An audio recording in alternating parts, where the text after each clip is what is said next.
Delta mining hill dan kêu Delta apps su directly ya link kan thon aku nan download no wa ai lo la apps WhatsApp ma kan thon chu khat pen pen na download dio na apps ana lu dio na install chai phan na ma sa pen ai country na India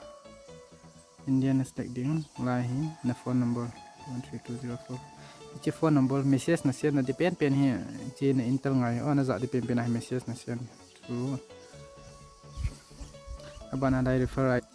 refer ID na refer DID hi group ma kan sian akut pen hi chi QZK chi pen hi na copy dium chi na copy dium langa dot thum na chung la na copy number ning chang line na paste du dim abana line na min na ji dim kamin ka ji chai tai ka next na nga ding SMS na me ki ding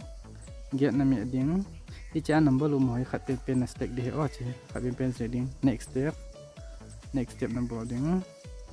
ching do de lai phone number ki na mo telegram link ching me de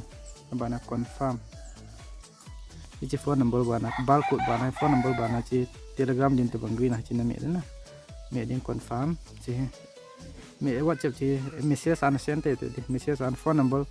ta sim tu message send number de chi I can send up at the back number ding I have sent verification string to confirm trong phận ngã chân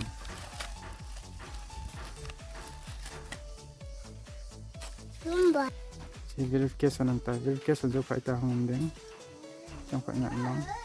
information delta của nó mẹ đến tại ngã thì ta không được chỉ nằm mẹ chỉ 24 hours chỉ nằm mẹ đến mai nằm mẹ đến 24 hours rồi xí lấy chỉ mai nó bỏ gì đấy ha